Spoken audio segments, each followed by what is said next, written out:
चव्हाण, राहणार बीड. मी पहिल्यांदा संयोजक म्हणजे दीपक सरांचे ग्रेट, त्यांचं खूप खूप धन्यवाद देतो की त्यांच्यामुळं माझ्या आयुष्यात हा सुवर्णयोग म्हणायचे म्हणजे गोल्डन म्हणतात ना, डायमंड योग म्हणतो मी. ते प्रचलित तर नाही, पण मी सुवर्णयोगच्या ऐवजी डायमंड योग म्हणतो. तर ह्याच्यासाठी मी दीपक सरांना खूप खूप खूप लाख लाख धन्यवाद देतो. त्यांनी हा सुवर्णयोग माझ्या आयुष्यात आणला. खरंच कालचा जो अनुभव होता पिंडपानाचा, प्रत्येकाने आपल्या परीने सांगितलं, तर ते भिक्षापात्र पहिल्यांदा हातात आलं. प्रत्येकाचे कर्म आणि योग, संपत्ती, विद्वत्ता वेगळी वेगळी आहे, ती माहीत नाही कुणाला. त्यानुसार आम्ही स्वतः म्हणजे भिक्षा घेऊन दानाने ह्याच्यावर कालचा जो अनुभव सुपर होता. आणि मी त्या अनुषंगाने आज दीपक सरांना प्रश्न विचारला, सर तिथल्या लोकांचं काय म्हणणं.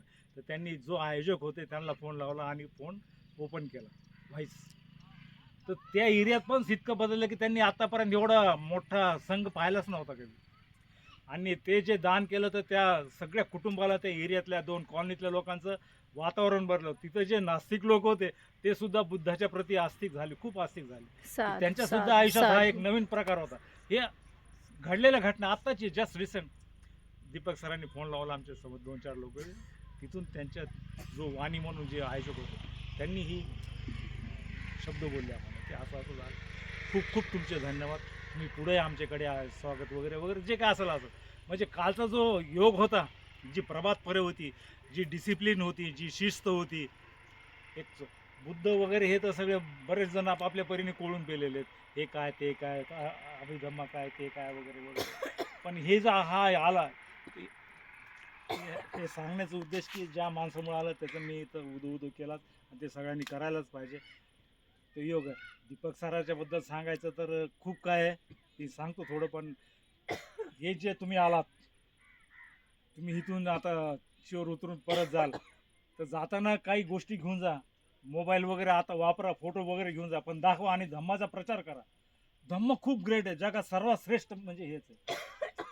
आणि हेच ग्रस्त असे आहेत की यांच्या जमिनीवर पाय पडलेले आहेत, वस्तू आहेत, अवयव आहेत, सगळ्या काय गोष्टी आहेत. आणि ह्यांनी कधीच म्हणलं नाही की मला गॉड म्हणा, मी फक्त मार्गदाता आहे. त्या अनुषंगाने आणि म्हणजे जगाला तारणार हा एकमेव धर्म आहे. त्या धर्माचे आपण पाईक आहोत आणि त्या धर्माच्या अनुषंगाने आपल्याला इतकं सुंदर हे. दुसरे सांगायचे म्हणजे आपले जे गुरुजी आहेत, टीचर आहेत, खूप ग्रेट आहे. त्यांचा 35-36 वर्षाचा वर्षवासाचा अनुभव आहे. जागरा सर लहानपणापासून आहे. म्हणजे एवढं कधी योग यावा एवढा सुवर्णयोग. तर आपण खरंच खूप भाग्यवान आहेत. त्या माणसाचे कसे योग आलेत. आम्ही तर त्यांना कल्याण मित्र म्हणतो. मी स्वतः वैयक्तिक त्यांना कल्याण मित्र म्हणतो, दीपक सरांना. नो डाऊट आमचे ओळख ह्याच्यातूनच झाली. माझ्या भावाने ह्याच्यात आणलं. तो युनिव्हर्सिटीमध्ये तुमच्यासारखं ह्या सरांसारखं तो पोस्ट ग्रॅज्युएशन डिप्लोमा करत होता. तो कशा तरी योगाने आला.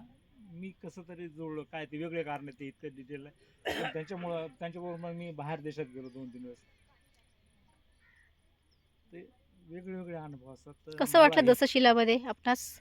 दशशिला वगैरे ते तर सगळे नियम आहेत, ते तर मी पाळत होतो. पण इथं माझ्याकडून एक चूक झाली की मी आर्य मौन पाळलं नाही. इथं मी बोलत राहिलो, मी आर्य मौन माझ्याकडनं पाळण्यात नाही आलं. त्याच्याबद्दल मी तर गुरुजनाला म्हणलं क्षमा मागितली. मी उगाच जस्ट शेअरिंग करत होतो, बोलत होतो काय ओके, आहे ओके, काय नाही ओके. नवीन. मला आनंदच खूप झाला होता. ठीक आहे. Thank you. बोलायचं अजून.